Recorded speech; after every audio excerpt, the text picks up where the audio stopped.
Welcome to the E-commerce Profits Podcast, where we feature top founders and experts in the e-commerce industry and take an in-depth look at the struggles and successes in growing e-commerce brands profitably. All right, what's up, people? Josh Chin here. I'm the host of the E-commerce Profits Podcast, where we feature top experts and entrepreneurs in the e-commerce industry, and we go behind the scenes of the struggles and successes in growing a brand. Now, this episode is brought to you by Chronos.agency. If you run a direct-to-consumer e-commerce brand that is ready for scale and to double your customer lifetime value through lifecycle marketing, Chronos is your company. We've helped hundreds of brands scale profits with email, SMS, and mobile push while getting an average of 3,500% ROI from our efforts. We've worked with brands like Truly Beauty, The Moody, Elias Skin, as well as CISE. And the next step is to email us at sales@chronos.agency, or you can go to chronos.agency to learn more. Today's guest is my very good friend, client, and fashion extraordinaire, Blake Van Putten. Blake is the founder and CEO of CISE, a Black-owned fashion house, founded only in 2020, so just over 2 years old. Blake has been featured on major publications like Time. He is a many-time founder. He's built and failed multiple times before finding this massive success with CISE. And CISE is featured on also major publications like Hypebeast, and I believe Time as well. And you boast many high-profile clients, including Lizzo, which I'm a big fan of, and lots of. And I'll leave the story to you, Blake, and I'm not gonna steal your thunder here. I'm really excited for this conversation for a couple of reasons. One, we've rescheduled this way too many times, and totally my fault. And I've wanted to have this conversation with you for so long, and you grew your business incredibly quickly in terms of the community that you've built, the impact that you've made, and we'll talk about the charity initiatives that you've been a part of as well, and the insane ideas that you've been able to execute over the past couple of quarters, which is frankly unlike anything that I've seen. You bought a massive RV looking van and turned it into a mobile storefront for CISE, and this is incredible. So, Blake, first of all, welcome to the show. Thank you for being here. Thank you for gracing your evening. Appreciate you. Of course.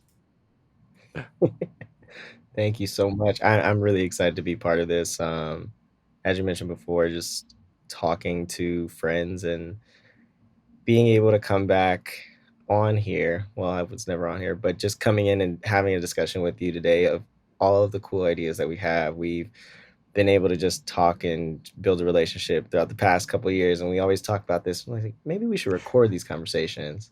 So actually being able to be part of it. But yes, to your point, I started and founded CISE, a company and fashion house focused on stronger threads for a stronger community.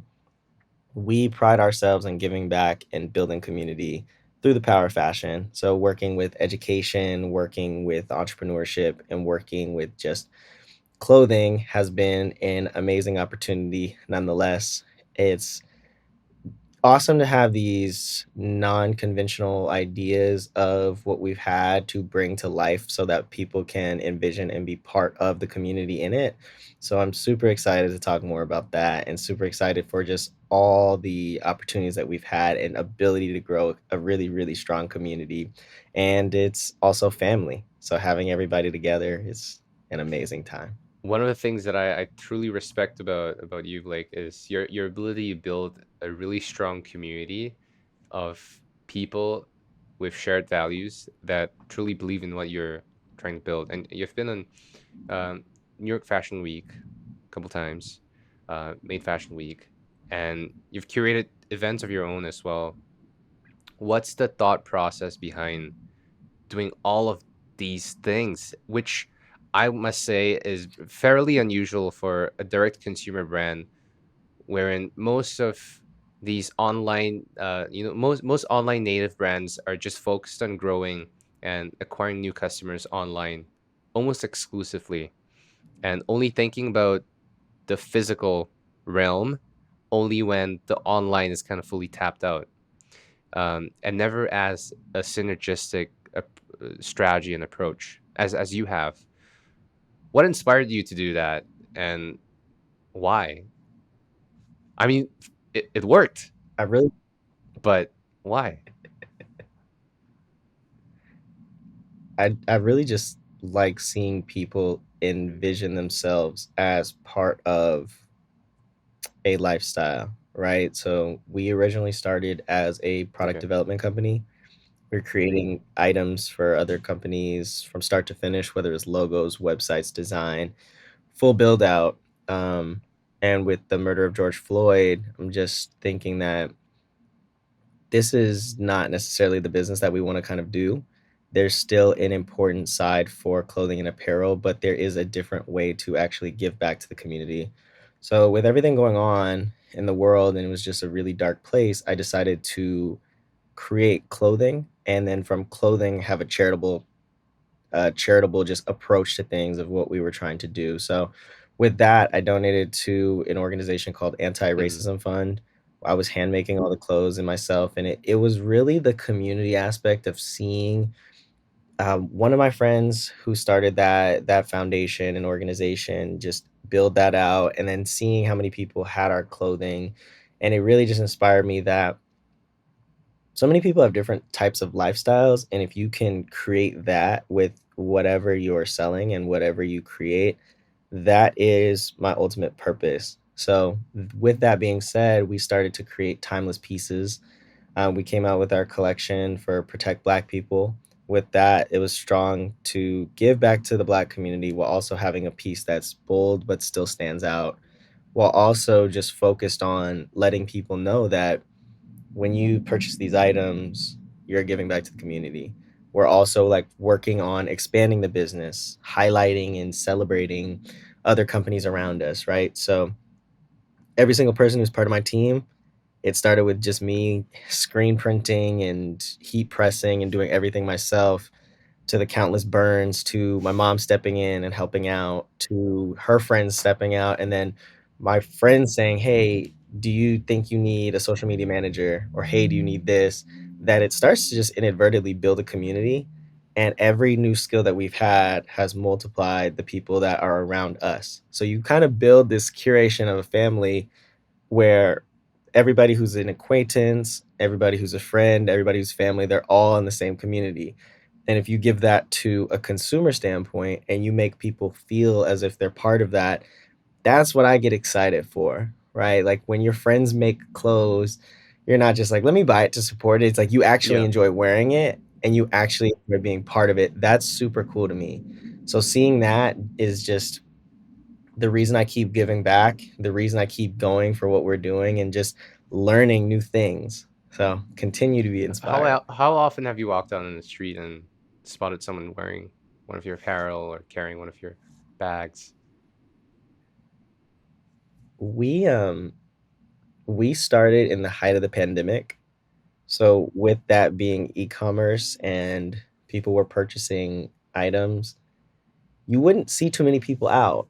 But there was one day I realized that the company is getting really, really large was when I was in just a random medicine store, like a CVS, and I just saw somebody walk by with an item. And then now I started to see as the pandemic started to end and as people started going out more, it was incorporated into people's everyday apparel and everyday lifestyle. So when I saw it in the height of the pandemic and I saw people wearing items and it wouldn't just be like one or two, I'm like, this is awesome. It's I just get excited. I'm like, that's my design, that's my creation.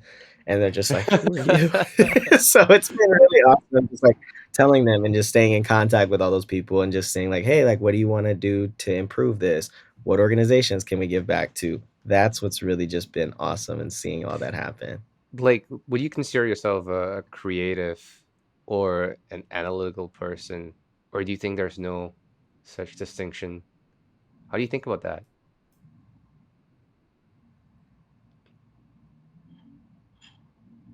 I definitely think there is distinction on that. I'm a creative person, but I'm Yep. very strategic. So with the creativity I have is that I'll have a really, really wild idea, but I can bring it to fruition by identifying all the steps that come behind it through strategy. There are people that can make a strategy based off of creative ideas, but they don't come Mm-hmm. up with creative ideas. And that's fine. And those are people that would be like a consultant or somebody that would really advise you to do it. And there are just creative people. You have tons of just designers that they just stick to one type of art. They aren't necessarily focused on trying to do strategy behind what their talent is. So I would see myself as just like creative with strategy. Analytical is just numbers focused. I'm really more so focused on the ideation and creation Yep. component of it. So actually saying like what can make sense from my big ideas. That's where I see myself, is that it's not come out with a hat and then sell out of the hat. It would be, I want to make a hat and I really want it to be in the city. How can we Mm-hmm. get that to happen? And then if it's one hat, I'm cool. Like I'm cool because I Yep. just did the hat instead of having to focus on what are the numbers, because the Yeah. numbers just always come, right? Like if you are in it and you can strategically make it make sense, then you'll be fine. I like that.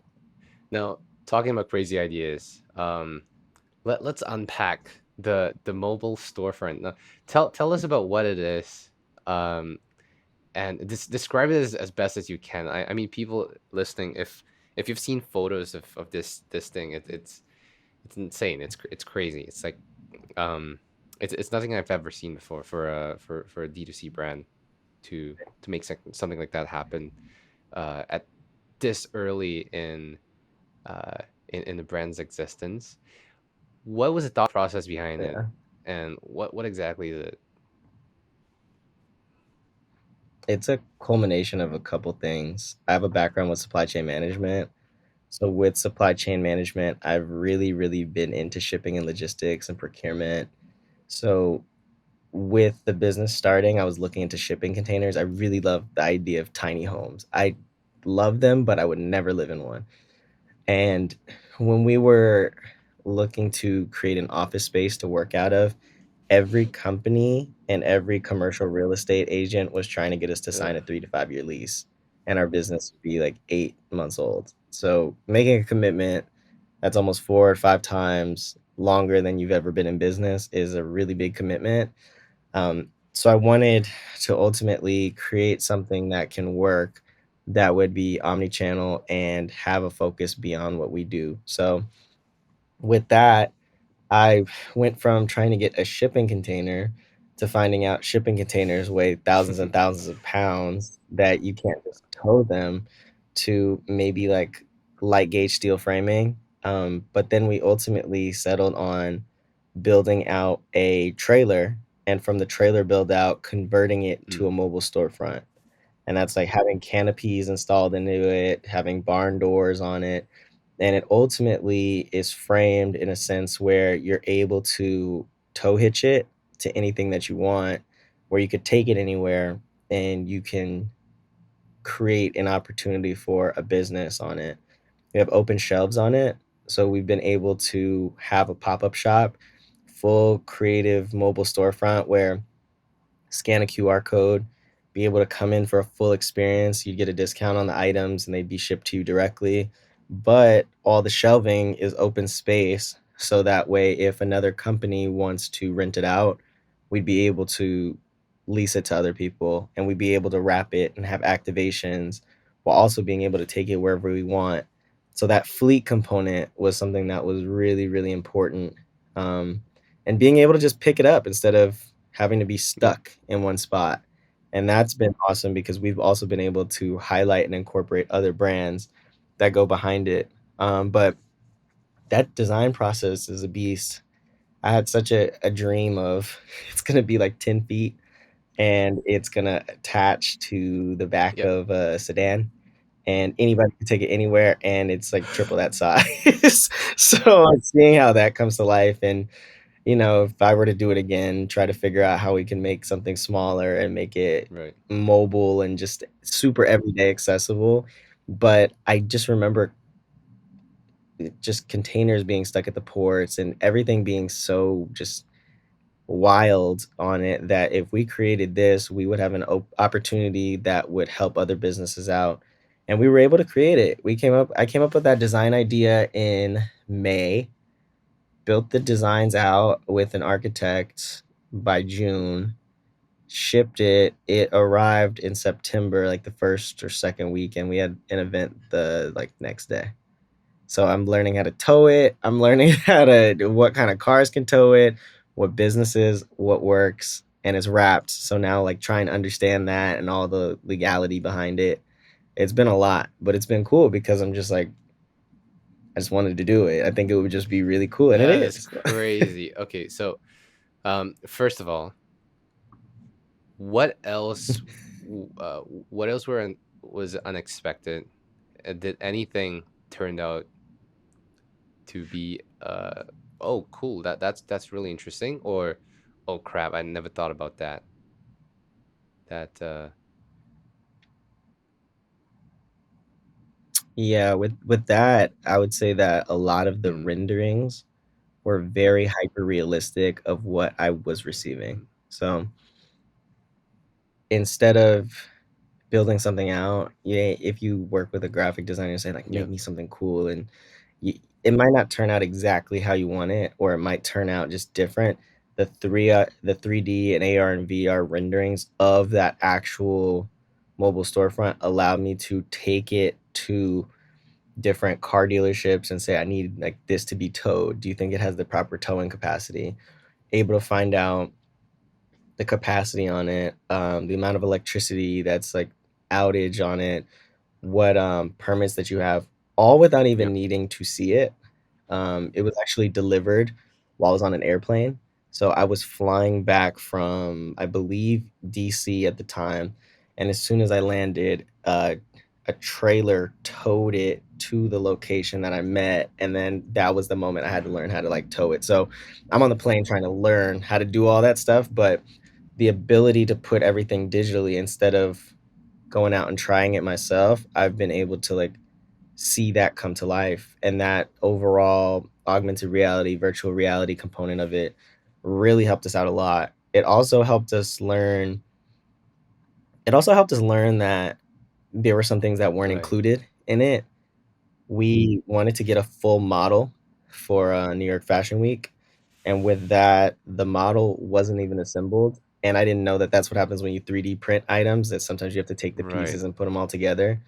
But when those files to print, we're like, yeah, we're missing a canopy. We're missing this part on it. And it ended up costing us thousands of dollars to add those. But if we didn't add those, we would have had to build it out again or worked with somebody else to cut into it, I which would see. have been just crazy. So printing that was just super helpful. But we spent so much money on just that 3D printed model. And then that 3D printed model was And that's just insane. for New York Fashion Um, Week, or did you use it for anything else? It was supposed to be. It was supposed to be the center of everything, but I found out I had to glue it together and paint it and do all that stuff. I didn't know that. So no, it didn't even make it to New York Fashion Week. And it wasn't operable. I didn't know that wheels were a whole thing with 3D printing. I didn't know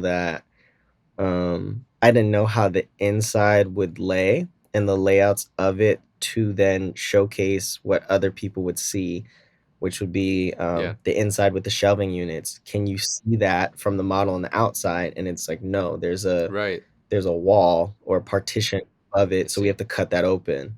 And then when you're doing the 3D modeling, you're saying that, dang, we need to fix that.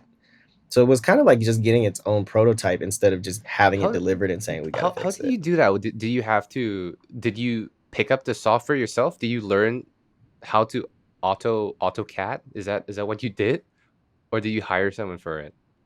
I went I went on YouTube to figure out what the terminology actually was. then what Mm-hmm. software it's built off of, and then finding out what platform reputable people would be able to create this design. So I was using websites like Upwork, Yeah. I was using YouTube, I was even using TikTok as ways of just like researching and finding out strategies.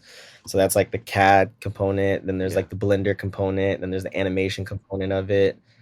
Putting in environments, then you have to Right. send it to a 3D printer. So similar to an interior designer Yeah. versus an actual architect, not an actual architect, but you know what I'm saying. Like then the interior the architect might the architect versus the engineer, the architect is the one that's going to design it, the Yep. engineer is going to build it out. So they might have like these really great ideas that might Yeah. not necessarily be functional. So being able to print it out gave us that idea of what worked and what didn't.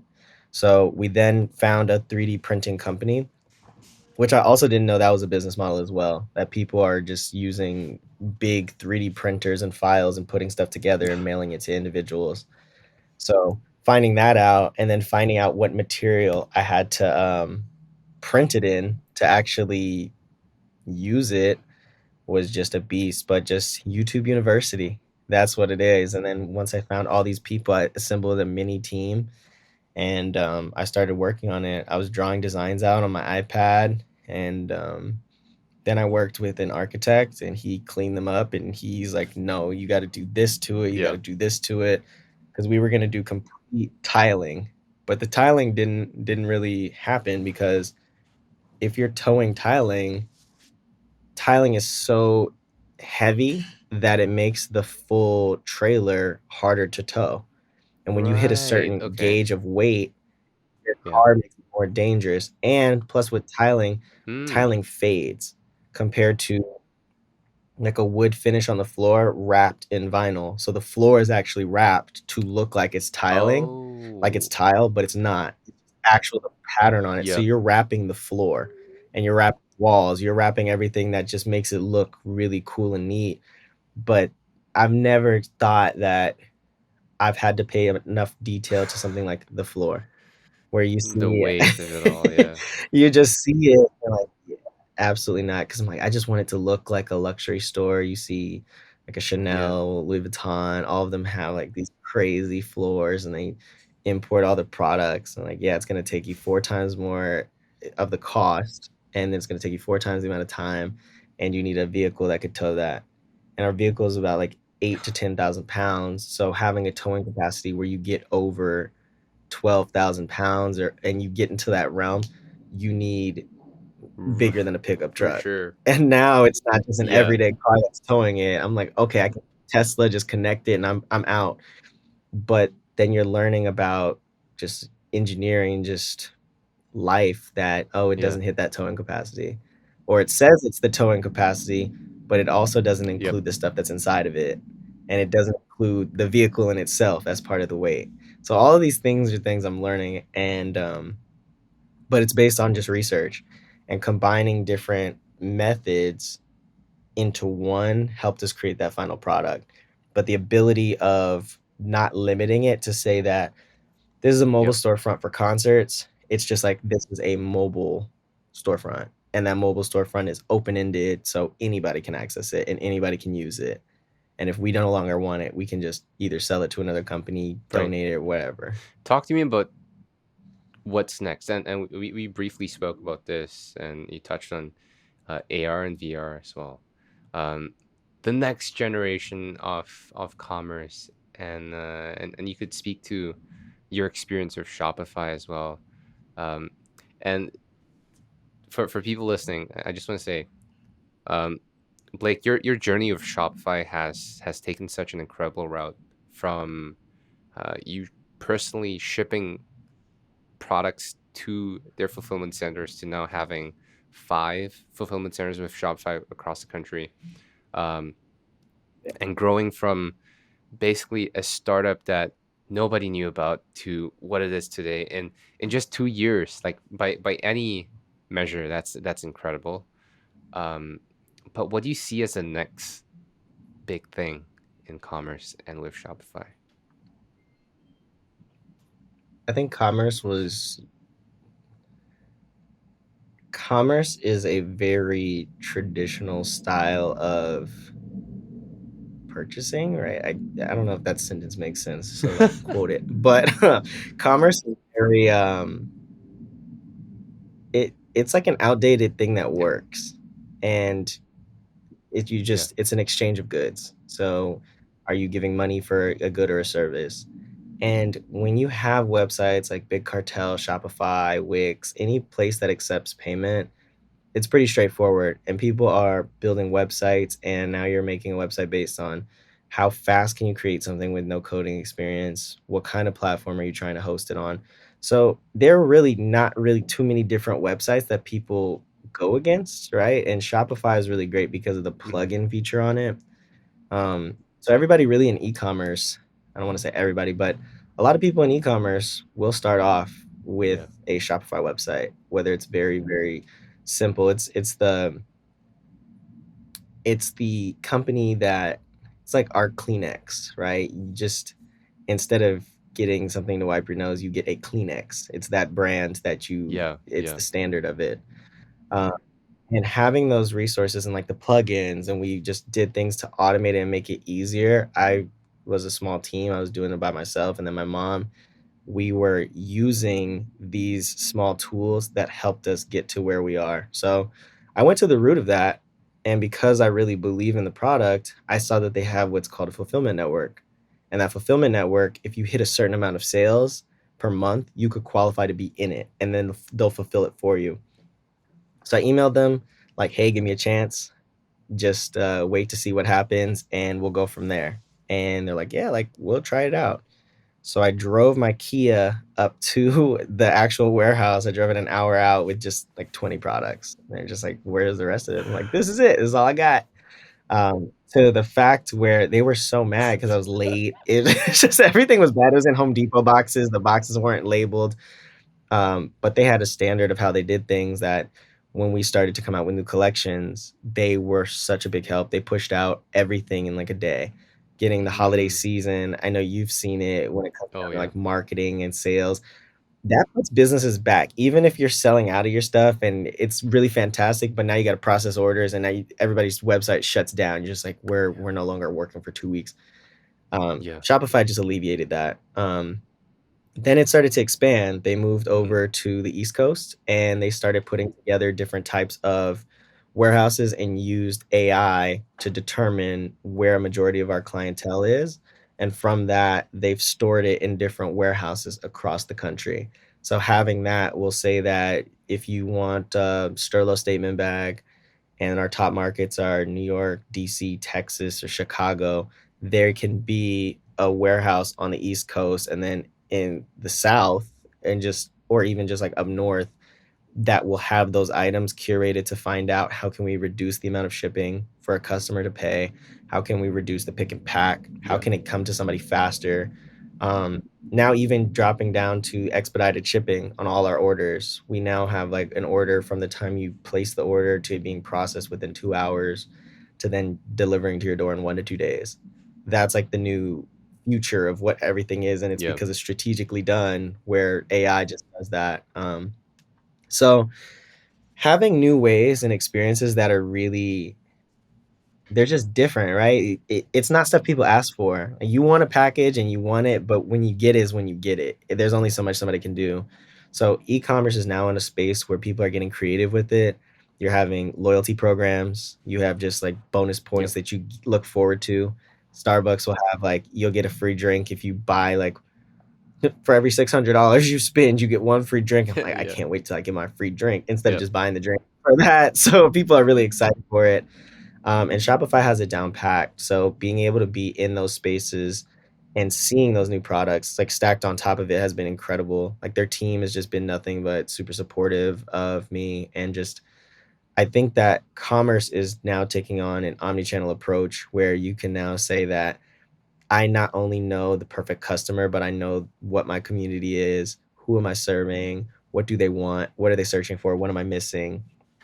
That is just a whole bunch of data. And from there, e-commerce is what you make it. They just released about 100 new products, and I don't even Shopify. know what half of them do. Yeah. Uh, yeah, Shopify released like your new products, whether it's influencer marketing. We work with another company, but Yeah. they acquired a company from it. 3D modelings and renderings so people can have experiences of trying it on without even being part of that. And that's just an e-commerce platform That's allowing you to insane. stack that on top of it. So it's Yeah. going to give a whole new version of it.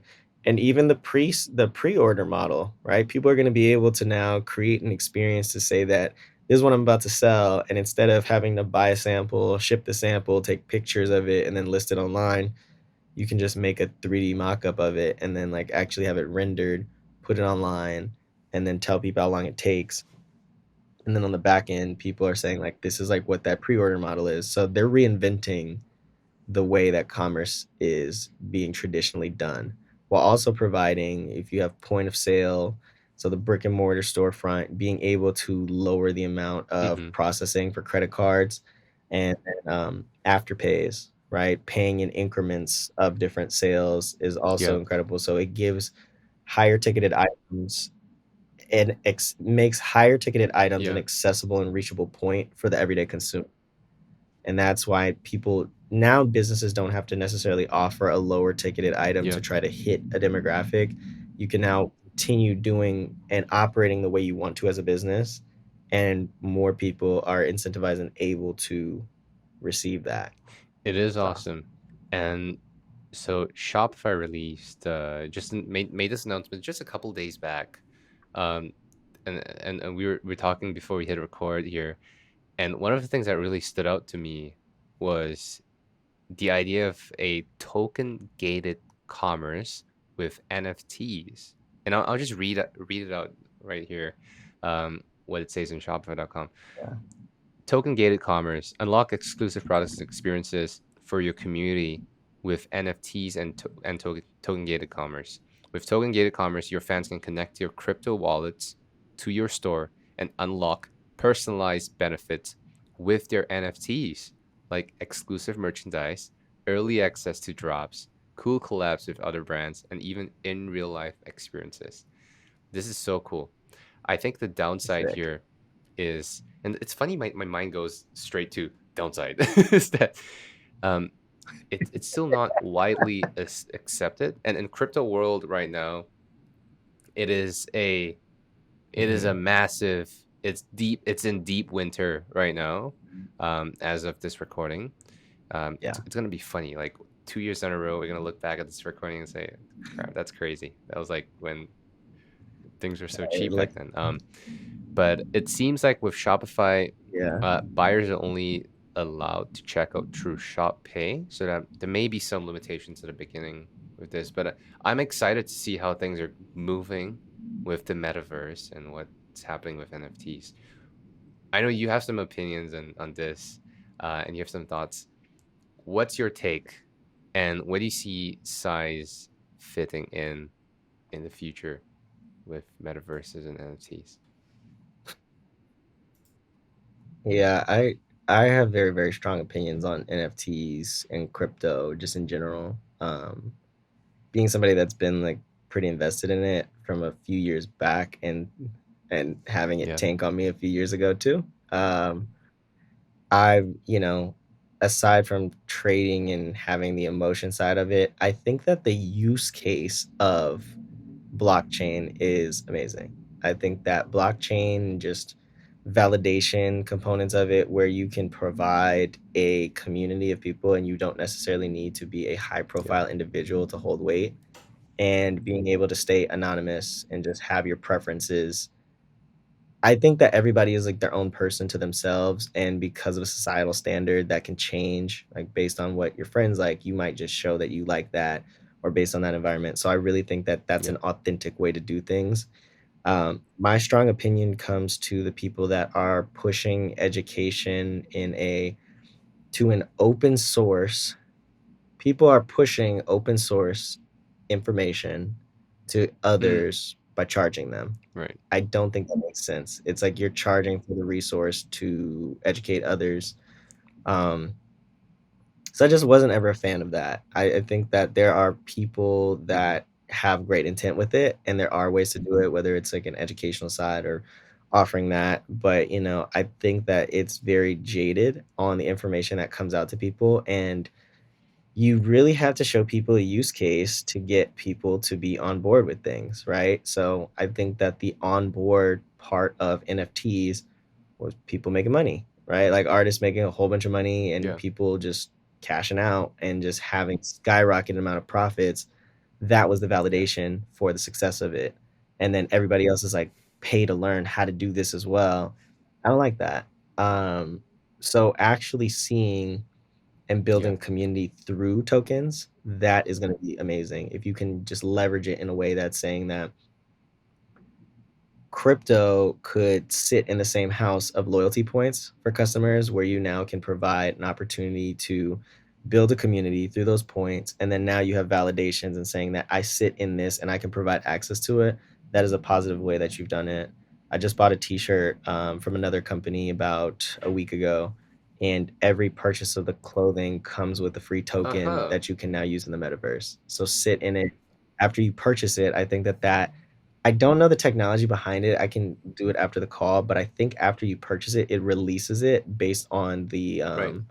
the scan Yeah. code, so the SKU on the product, and then it opens it up to then bring it to like that area of saying that I can now wear that t-shirt in the metaverse. And I think that's so cool, like being able to have that and showing that and giving people the ability to customize it, right? Like there's a game, I'm Vu.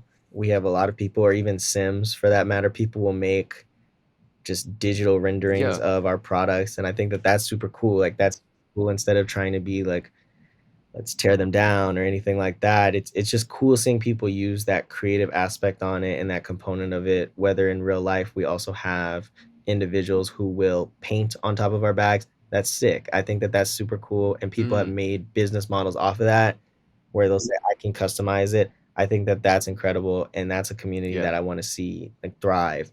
You now in the metaverse where we can create these products and give people like previous customers these items and then stack on top of it, where now you have exclusive collections with artists, you have these stacked designs, and you're building a world where people have these and you really exist, and it's a real use case, not let's auction it off and see how much money we can take. And then now, because I just made a roadmap of a whole bunch of promises to a company, It that's wild. I just don't know like, why people I, I I just don't see it. I think businesses just in general, with the tokenization and with that collaboration that Shopify is starting to add on to it, it gives more. It doesn't give an anonymous approach to it because it's obviously public when you're coming to companies and stuff, but it does give a brand validation, and you have a company that's overseeing the authenticity of the transaction.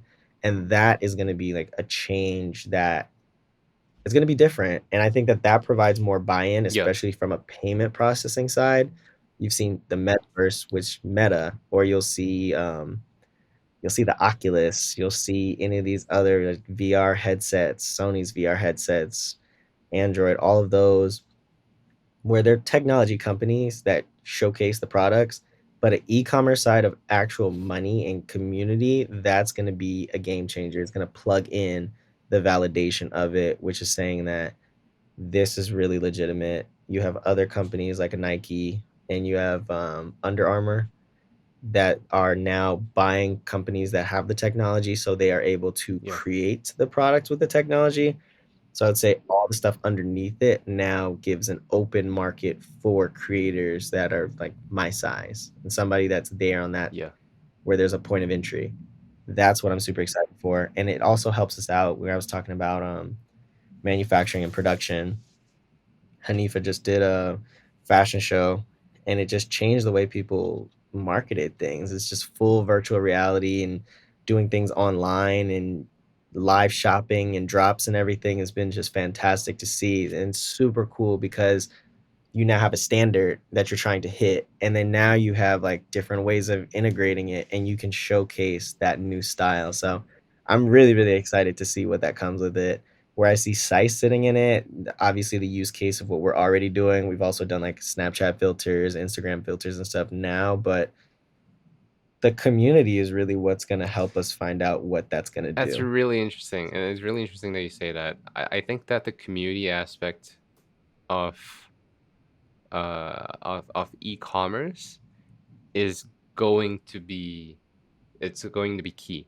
It started with kind of forced change of how we think about privacy in the first place, and then with how acquisition costs are so insane right now, and it's only going to continue to rise. Um, it only makes sense for us to look into the most important segment of our audience, our community, and our buyers and our customers. And I'm going to take it one step further. I think that the future of the fashion space in particular, especially in e-commerce, is going to be collaborations. I think collaborations are going to drive a lot of growth moving forward, because collaborations are essentially bringing one community to the other and kind of mixing those two communities together and making something even greater out of that process. Adidas, I think, made a couple of products with Gucci very recently. They did a collab, Yeah. and I know that Adidas is really open to collabs very recently in conjunction with with their with their entry into the metaverse as well. And I think that NFTs in the metaverse really levels the playing field for brands that may not have the bargaining power and the pull as some of these larger brands may have, um, and open up the doors for conversations in collaborations. I'm excited to see what you might be able to do with collabs with CISE. I want to see a Keith Haring piece on a CISE bag or a CISE uh, piece one day. Yeah, it's awesome. We just did this event. It was called Made Marketplace. It was partnership with Made and PayPal. And in it being an open warehouse where people could come in and shop with these different businesses, that is how I'd imagine that this would sit, right? Where now instead of us saying, Yeah. buy this item, don't buy their item, it's now like you can buy this, you can get a bag to match a Yes. shirt at our stand, where Yeah. they also have a shirt over here and collaborate pieces on it. It's stuff that stacks on top and it's just more interactive. And you see that like with a lot of the community, especially black owned businesses. It's really cool seeing a lot of that where someone's like, what's your thought on this company? I'm like, I love it. Like I love seeing the way that companies are just really pushing the edge, and it's not even more so like let's compete with them. It's really more of that's really cool. Like how can they do that and what did they learn from it? And people have been just awesome. So seeing that and like the collaborations is going to be sick. Christian Dior does Yep.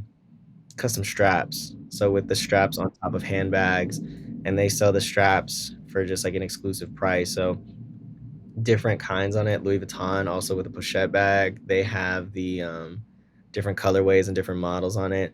So those are things that are accessories that may not have necessarily been prevalent or important back in the day. It would be something to highlight and change the product that you have, but it gives new opportunities to customize those pieces, buttons, pins, packaging, graphic designs, visuals. There's new ways to stack collaboration on top of it. And you're saying that like, Gucci and Adidas, super sick. Um, Seeing Coach is always relevant, but this is Coach's moment right now where they've been able to redesign and reinvent because of their products, their new innovation. And that's the same thing that you'll start to see just these other companies like just push out, because when I think of Adidas, I don't think of a Gucci. And now in a world like this, cross functionality, you've got Balenciaga, Fortnite, Yeah. you'd see these companies that anything's possible. It's just like who would have thought that Gucci and Adidas would be partners? But now that's really cool. Like I'm surprised that they didn't release this type of product on top of Yeah. it. That is now the way that people are thinking. So I'll see that on the street and be like, that's tight. It's Like super that is cool, a dude. cool You gotta go collaboration that they Google it. did. It's like a little Adidas originals logo and it says Gucci instead of Adidas at the bottom. So Yeah, cool. Yeah. I've seen it. I've seen it. They went crazy and they did a lot of retro Yeah. colorways and different patterns and stuff. It's sick. It really, really is sick. It brings back the fun in designs. I know that Gucci has their standard print, and it Yeah. was just the G's, or it was just all over Gucci. But they started incorporated lions and Yeah. bumblebees and a whole bunch of items on top of it that it's more fun. And other companies, you have artisans just painting on top Yeah. of your products. Goyard has that as well. People that are like making their pieces. So to allow a business to still be an elevated company but So have a fun amazing. component to it is awesome. And it pushes that limit Yeah. where now that's part of culture, right? Where you have even the era of hip hop, where hip hop is the way artists present themselves and carry themselves, not carry themselves, but the way that it's presented, it is still a very pivotal moment of how it shapes the direction of music. It shapes the direction of everything like that. So you can now see a hip hop performance in a very elevated place. Whereas even though it can be seen Yeah. as like, okay, it's just its own lane, it now inspires. Yep. It's not just segmented. It Breaking just branches barriers, out. man. It's Breaking crazy. all So I'm kinds of excited barriers. for I think that's a big theme. yeah. Um, Blake, we talked about building relationships and sustaining them, especially as you're growing and scaling your business and things change, right? Responsibilities also scale. What's your take on relationships?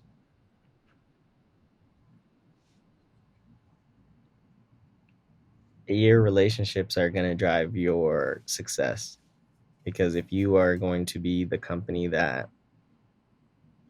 is just selling, selling, selling, fantastic, you'll probably still be in business by just definition. But if you are building a true community, you Mm-hmm. talked about LTV in the beginning of it, Yeah. everything is long term, where it's not just let's see how many we can sell, it's let's see how many people we can impact.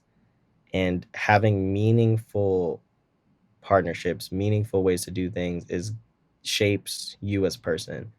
I'm super excited about a lot of the companies we work with, a lot of the people we serve. A lot of that is based on just things that I'd learned from others, right? I have best friends who like, I'm passionate about this. Everybody on my team is passionate about something. And tapping into that builds an educational component that you just really, you're starting to see more of it. Um, and it's really nice. I want to be, I'm going to be the person that has not only a successful brand, but a successful relationship with the people around me. And that's like the community where if I said that we're a fashion house and we create clothing and apparel, but we also have Mm, candles, a candle company we work with. Those are like Terminal B. That's super cool to be part of them. And then also having other people we mentor, other brands we mentor, other nonprofits that we partner with, and other companies that are inspired by what we're doing, that we now build that relationship of the Adidas and Gucci is not a one-time collab. It is now a benchmark for other people. And then personally is having people that are your crutch, right? Where I was talking to my friend, he just left his job to do entrepreneurship full time, and he was talking to me about just sustaining relationships with people. And I'm like, you have to think of what type of person you are. Are you the person that has a lot of friends? Are you the person that's really good at business? Are you the person that likes to go yeah. out? And you can't do it all. Um, so just finding out what that contribution is, and I'm trying to focus more on just being intentful with the people around me. The business is there. The business is just going to continue to have support, but I've met so many cool people and I've made so many friends out of it that I'm just like meaningfully seeing them. We had the marketplace that we just went to. I saw Piera. Piera is just a creator who's doing everything amazingly. And she's been to like 4 of our events in New York, which has been crazy. Like I just expect her to be there. I send her the invite, she's there. And I know that she supports me, I support her. I look into her content in it. My mom is like, anytime I'm like, this is my event, she's like, where's my invite? I'm like, this is it. So Yeah. being able to sustain and have that, going to my friends' birthday parties, having dinners, traveling to see Yeah. people, that's what's really there. And taking a step back from saying that, yeah, the business has to hit this. It's really just, what do I have to do? And I think that that's the way that I've been operating, is building meaningful relationships, because it does provide opportunity, right? If you've been able to focus on a friend that, like our friendship, right? We have developed a relationship from, like, obviously business is the start of it, but we've been able to build a strong relationship in learning about our lives, our personal lives, and everything that comes with it, that when presented with an opportunity to be on a show or a podcast, it's second nature. And those were driven based on relationships. And it's just something that comes in. It's like, oh yeah, like I'll jump on this, or I'll be part of it. And you make something that's fantastic, and you get to be exposed to opportunities that you never would have thought of before. So I'm super Yeah. excited. I'm trying to make sure I'm a good friend, and then also that I'm good to myself. Just making sure that it's like, okay, am I getting enough sleep? Am I drinking enough water? How am I sustaining that? And then checking up on people. There's some of my friends I'm like, I haven't hit up in a minute, and like, I'm tripping. I need to make sure I do Yeah. that. So having that reality check of, just aside from being a business, being a You good are. friend. I'll tell you that you are. You're a good friend. And it's it's a good reminder for me as well. This show is called the E-commerce Profits Podcast, but what I've kind of learned is that of all the conversations I've had on the show, most of the people that I admire, respect, that I speak to, and had the privilege of interviewing, have all spoken about relationships in some shape or form. And it just comes down to that. Because when you take the money out of the equation, it's all about the quality of the relationships that you have in life. And it I was recently at an EO event, an entrepreneurs organization event out here in Singapore, um, and we spoke about the um, kind of this end of life assessment process. I forgot what it's called, but the Mm. process goes like this: you take 12, 12 pieces of paper. On each piece of paper, you write down the most important thing in your life, from the perspective of things that you own, the material things that you own. So 4 of those, Mm. 4 relationships that you most value, 4 of those, and then 4 titles that you most value: founder and CEO, president of this organization, um, chief volunteer at this organization, and all that stuff. So you have 12 pieces of paper. Now, so the process goes like this: you're at a stage of life where you just cannot juggle 12 things anymore, right? So you have the material stuff, your car, your house, or whatever it is, your relationships, and your titles and your responsibilities, right? And you have to let go of 4. Which do you pick? And then you got to get rid of 4. Right now you're left with 8. Now some time passes by, and you get a little bit weaker, a little bit sicker, a little bit older, right? As time goes by. Then you take away 4, you're left with 4. And for most people, we end up with mostly just the relationships that we have. And now that's where the hard part comes. Mm. Now you're really sick, and you only have the time, energy, and space for really just 2 relationships. Which 2 do you get rid of? And then you come to just the single most important relationship in your life. And that really kind of it's a whole emotional process Yeah. of realizing what's most important in your life. And I mean, the facilitator has to be really amazing to to make it meaningful. But it's really interesting to think about all the things that we Yeah. apply so much time effort and importance on, at the end of the day, don't really matter all that much, which is pretty cool to think. And Yeah. I read on, I think it was a post on Facebook, I think by a guy by the name of Stephen Black. I think, Steve, if you're watching this, I'm sorry. I might have butchered your name, but he wrote, in your lifetime, you are statistically only able to connect and meet with 80,000 people. So about give or take 1,000 people a year for an average person, which kind of makes sense. Like truly connect and meet, and that represents 0.01% of the world's population. There's like 99.9% of people in the world that you will never ever meet. So the lesson from that is, at least from my interpretation, it's stop wasting time with people that just don't value you, and that you do not value, and start appreciating the relationships that you have in your life, and start appreciating every interaction that you get with another human being, because there just aren't that many.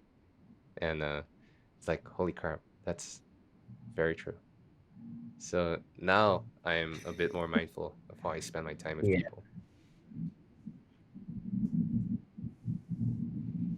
It's crazy, isn't it? It's almost as if you feel personally attacked that you have to prioritize one over the other. And that's how you know how emotionally attached you are to things that go beyond Yeah. logic. And then when you're able to determine that, how can I emotionally commit to something or someone It over the other is a tough thought. it's crazy. It is a very, very tough thought.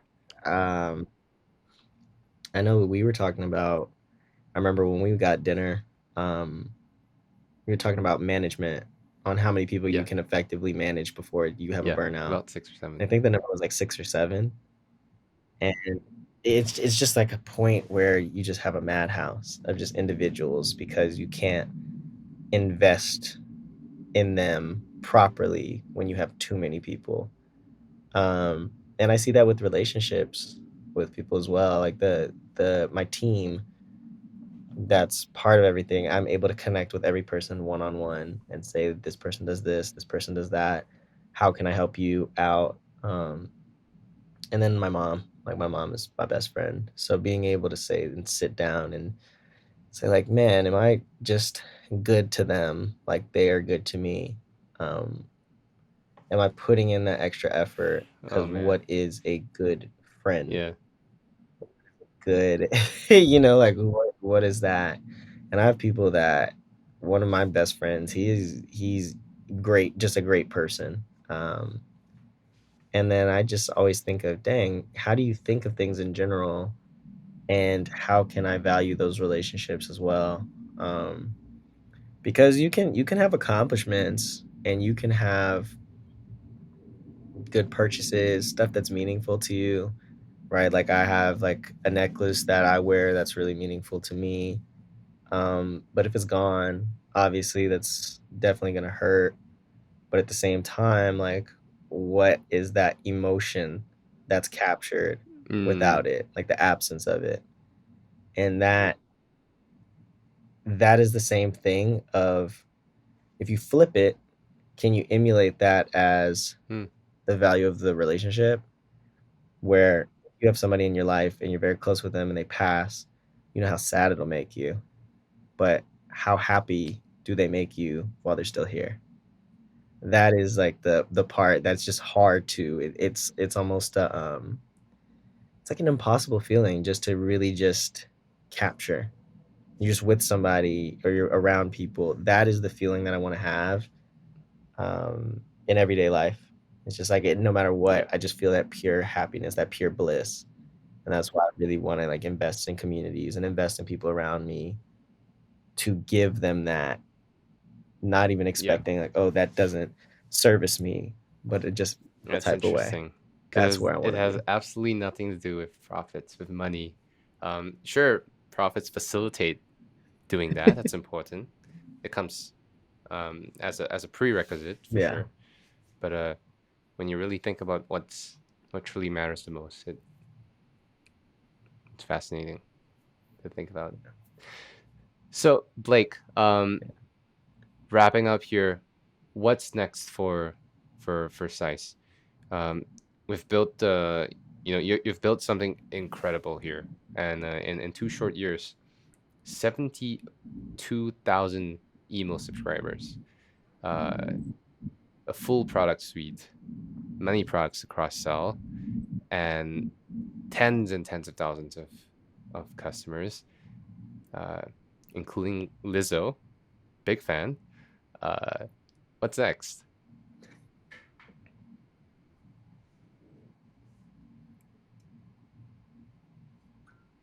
The people. Just end it right there. But no, the people really. We have spent a tremendous amount of effort just trying to physically be present, whether it's a mobile Yep. storefront, whether it's hosting events and being part of it, actually saying that like we are here and this is what it is, this is our intention. That storytelling component of CISE is what is going to drive everything. We want everybody to know not only we donated this to this organization, but this is an organization y'all got to check out. And everybody's like, I'm checking this out now. So the people, really, really people driven, really giving people an experience and saying that feeling you have with Adidas and Gucci is just like a collaboration of CISE and that person. I want somebody to say like, this is tight. Like this is cool. I'm so happy I'm here. And I really think that there are other avenues to inspire people and be part of it. And we focus on just kind of generally helping out the community around that. We want to tap into all these different industries, whether it's technology. We want to tap into creating an even bigger product suite and having other items and customizations, services. That's what we're focused on. And it's going to be people driven, storytelling driven, just really focused on that narrative of like, this is what we really did. Like not only selling in a marketplace, but how did I get there? What did I go through? What's the result? That's what we want to focus on. So we have a lot of ideas of just like projects and initiatives that we're going to do and campaigns. Fantastic. But the people, that's what we want to do it for. Perfect way to end this interview. Blake, thank you so much. I know your time is valuable, and we've spent a good amount of time here. It's always great fun talking to you. I personally enjoy it, and that's why I do these things.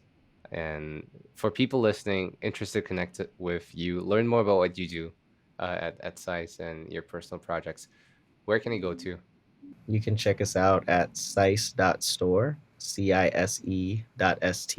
You can check us out on Instagram, same thing, CISE.store. My personal information is connected on top of that page, so you'll see that. Just check us out. Fantastic. And go subscribe to our email list and our text messaging list. Thank you. Hell yeah. Thanks for listening to the E-commerce Profits Podcast. We'll see you again next time, and be sure to click subscribe to get notified of future episodes.